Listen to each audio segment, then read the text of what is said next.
À propos de ce Premier ministre favorable à davantage de justice fiscale, dit-il, mais sans taxe Zuckman, sans impôt sur la fortune, que vous inspirent donc ces premières pistes budgétaires? Alors moi, pour le moment, dans les premières pistes budgétaires de Sébastien Lecornu, je ne vois qu'une reconduction de la logique de François Bayrou. C'est la même trajectoire budgétaire et c'est se dire, effectivement, il dit il faut de la justice fiscale, mais il repousse toutes les mesures qui lui sont proposées, que ça soit la taxe Zuckman, que ça soit l'ISF, et il n'en met aucune autre sur la table. Donc on voit bien qu'à la fin, les mots changent, mais la ligne politique reste. Vous ne lui faites pas confiance sur ses ambitions sociales?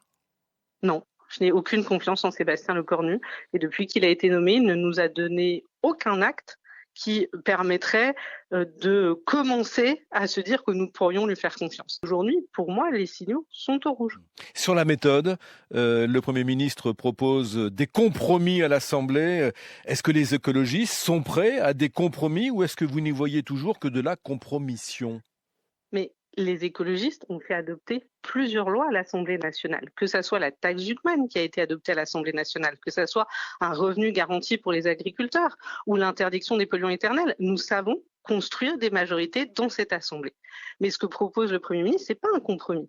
C'est de mettre sur la table finalement son budget et puis à la fin, on le sait, vu qu'il refuse la taxe Zuckman, vu qu'il refuse l'ISF, le retour de l'ISF ou l'ISF climatique, eh bien, il fera un 49.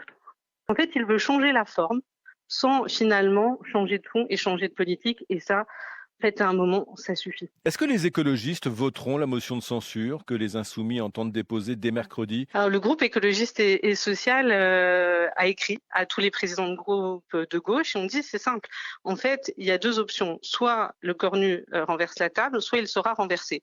Depuis cette interview, on peut dire que, comme je vous le disais, tous les signaux sont en rouge. Il a l'air de s'entêter dans sa politique et dans ces cas-là, oui, nous devons travailler une motion de censure unitaire de toute la gauche. On ne peut pas avoir un gouvernement qui, pour la troisième fois, continue la même politique alors qu'elle est censurée par l'Assemblée et rejetée par les Français. Motion de censure en vue, dites-vous. Cela dit, est-ce que vous êtes prêts, chez les écologistes, à donner un peu de temps à Sébastien Lecornu avant de le censurer?